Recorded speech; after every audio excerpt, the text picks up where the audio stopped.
రవాణా వ్యవస్థ.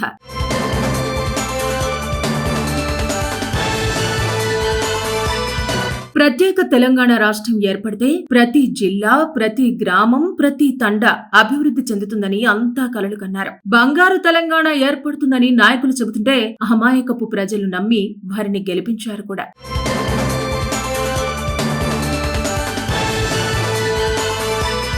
మరి ప్రత్యేక తెలంగాణ రాష్ట్రం ఏర్పడి దశాబ్దం దాటి నూతన ప్రభుత్వం ఏర్పడినా కొన్ని గ్రామాల్లో నివసించే ప్రజలకు మాత్రం కన్నీరే మిగులుతోంది. మొత్తం తెలంగాణ రాష్ట్రంలో 227 ప్రాంతాలలో కనీసం రోడ్డు వసతి కూడా లేని పరిస్థితి ఉండటంతో అక్కడి ప్రజలు తీవ్ర ఇబ్బందులు పడుతున్నారు. ఏ నాయకుడికి చెప్పినా, అధికారులకు చెప్పినా ఆ ప్రాంతాల్లో మాత్రం అభివృద్ధి జరగటం లేదు. ప్రత్యేక రాష్ట్రం ఏర్పడిన తర్వాత ఎన్నో నిధులు ఇచ్చినా ఇప్పటికీ అక్కడ కనీసం మట్టి రోడ్డు కూడా లేని పరిస్థితి ఉంది. నాయకులు ఈ ప్రాంత అభివృద్ధి కోసం అని చెప్పి నిధులు తమ జేబులో వేసుకుంటుంటే పాపం ఆ ప్రాంత అమాయకపు ప్రజలు మాత్రం బిక్కుబిక్కుమంటూ అక్కడే నివసిస్తున్నారు. ఇంతకీ ఏ ప్రాంతాలు అనే వివరాల్లోకి వెళితే, తెలంగాణలో అభివృద్ధి వేగంగా పరిగెడుతుంటే అదే రాష్ట్రంలో కొంతమంది మాత్రం ఇంకా మట్టి బాటలపై నడుస్తున్నారు. ఒకవైపు హైటెక్ సిటీలు, ఎక్స్ప్రెస్ వేలు, మరోవైపు రోడ్డు అనే మాట తెలియని తండాలు, గిరిజన గూడాలు. ఇటీవల రాష్ట్ర ప్రభుత్వం నిర్వహించిన సర్వేలో ఆశ్చర్యకర నిజం బయటపడింది. తెలంగాణలో మొత్తం 227 గ్రామాలకు ఇప్పటికీ సరైన రహదారి సౌకర్యం లేదని గుర్తించారు.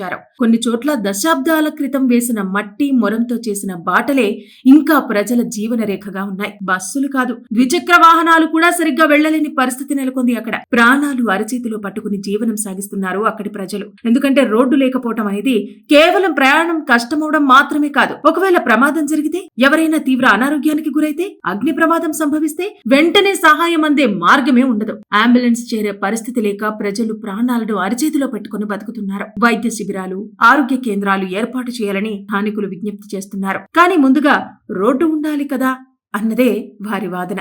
అయితే వర్షాకాలంలో ఈ ప్రాంతాలలో పరిస్థితి మరీ దారుణంగా ఉంటుంది. విద్యార్థులు పాఠశాలలకు వెళ్లటం కష్టసాధ్యం. రైతులు పంటను మార్కెట్ కు తీసుకెళ్లలేరు. విద్యుత్ సరఫరా కూడా సరిగ్గా ఉండదు. ఈ గ్రామాలు నిజంగానే ద్వీపాల్లా మారిపోతున్నాయి. ఇక పంచాయతీరాజ్ గ్రామీణాభివృద్ధి శాఖ నిర్వహించిన సర్వేలో 193 గ్రామాల్లో నిధుల కొరత ప్రధాన కారణమైతే, మరో 34 గ్రామాల్లో అటవీ శాఖ అనుమతులు లేకపోవటం వల్ల రహదారులు నిలిచిపోయాయని ప్రభుత్వం వెల్లడించింది. ఏ జిల్లాలో ఎంత సమస్య ఉంది అనే వివరాలకు వెళితే, అత్యధికంగా ఆదిలాబాద్ జిల్లాలోనే 85 గ్రామాలకు రోడ్లు లేవు. ఇక కొమరంభీం ఆసిఫాబాద్ జిల్లాలో 44, నారాయణపేట జిల్లాలో 27, భద్రాద్రి కొత్తగూడెం జిల్లాలో 17 గ్రామాలు రహదారి సౌకర్యం లేక తీవ్ర ఇబ్బందులు పడుతున్నాయి. అలాగే మంచిర్యాల జిల్లా, కరీంనగర్ జిల్లా, సంగారెడ్డి జిల్లా, నాగర్ కర్నూలు జిల్లా, నల్గొండ, నిర్మల్, మహబూబ్ నగర్, ములుగు జిల్లా తదితర జిల్లాల్లో కూడా సమస్య తీవ్రంగానే ఉన్నట్టు తెలుస్తోంది. అయితే ఈ గ్రామాలన్నింటికీ రవాణా సౌకర్యం కల్పించాలంటే మొత్తం 642.23 కిలోమీటర్ల మేర రహదారులు నిర్మించాలని పంచాయతీరాజ్ శాఖ అంచనా వేసి చెబుతోంది. ముఖ్యంగా అటవీ అనుమతుల సమస్యతో కొన్ని జిల్లాల్లో దాదాపు 150 కిలోమీటర్ల మేర పనులు ఆగిపోయాయి. ఈ నేపథ్యంలో కేంద్ర ప్రభుత్వ ప్రధానమంత్రి గ్రామ సడక్ యోజన కింద రోడ్లు నిర్మించాలని రాష్ట్ర ప్రభుత్వం భావిస్తోంది. అవసరమైన భూ విస్తీర్ణం, నిధుల ప్రతిపాదనలు సిద్ధం చేయాలని తాజాగా ఆదేశాలు జారీ అయ్యాయి. ఇక అభివృద్ధి అనేది అందరికీ చేరాలంటే తెలంగాణ అభివృద్ధి కేవలం నగరాలకి పరిమితం కాకూడదు. ప్రతి తండ, ప్రతి గిరిజన గూడెం, ప్రతి మారుమూల పల్లెకు రోడ్లు చేరుకోవాలి. రోడ్డు అంటే కేవలం మట్టి, డాంబర్ కాదు, అది విద్యకు దారి, ఆరోగ్యానికి భరోసా, రైతుకి ఆదాయం, ప్రజలకు జీవన హక్కు. ఇప్పుడు ప్రశ్న ఒకటే, ఈ 227 గ్రామాల గుండెల్లోకి అభివృద్ధి చక్రాలు ఎప్పుడు చేరుతాయి అని. రవాణా వ్యవస్థ.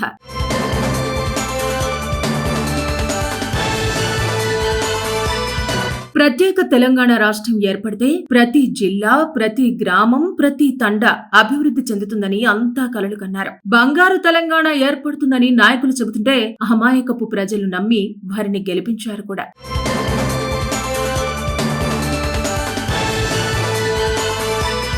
మరి ప్రత్యేక తెలంగాణ రాష్ట్రం ఏర్పడి దశాబ్దం దాటి నూతన ప్రభుత్వం ఏర్పడినా కొన్ని గ్రామాల్లో నివసించే ప్రజలకు మాత్రం కన్నీరే మిగులుతోంది. మొత్తం తెలంగాణ రాష్ట్రంలో 227 ప్రాంతాలలో కనీసం రోడ్డు వసతి కూడా లేని పరిస్థితి ఉండటంతో అక్కడి ప్రజలు తీవ్ర ఇబ్బందులు పడుతున్నారు. ఏ నాయకుడికి చెప్పినా, అధికారులకు చెప్పినా ఆ ప్రాంతాల్లో మాత్రం అభివృద్ధి జరగటం లేదు. ప్రత్యేక రాష్ట్రం ఏర్పడిన తర్వాత ఎన్నో నిధులు ఇచ్చినా ఇప్పటికీ అక్కడ కనీసం మట్టి రోడ్డు కూడా లేని పరిస్థితి ఉంది. నాయకులు ఈ ప్రాంత అభివృద్ధి కోసం అని చెప్పి నిధులు తమ జేబులో వేసుకుంటుంటే పాపం ఆ ప్రాంత అమాయకపు ప్రజలు మాత్రం బిక్కుబిక్కుమంటూ అక్కడే నివసిస్తున్నారు. ఇంతకీ ఏ ప్రాంతాలు అనే వివరాల్లోకి వెళితే, తెలంగాణలో అభివృద్ధి వేగంగా పరిగెడుతుంటే అదే రాష్ట్రంలో కొంతమంది మాత్రం ఇంకా మట్టి బాటలపై నడుస్తున్నారు. ఒకవైపు హైటెక్ సిటీలు, ఎక్స్ప్రెస్ వేలు, మరోవైపు రోడ్డు అనే మాట తెలియని తండాలు, గిరిజన గూడాలు. ఇటీవల రాష్ట్ర ప్రభుత్వం నిర్వహించిన సర్వేలో ఆశ్చర్యకర నిజం బయటపడింది. తెలంగాణలో మొత్తం 227 గ్రామాలకు ఇప్పటికీ సరైన రహదారి సౌకర్యం లేదని గుర్తించారు.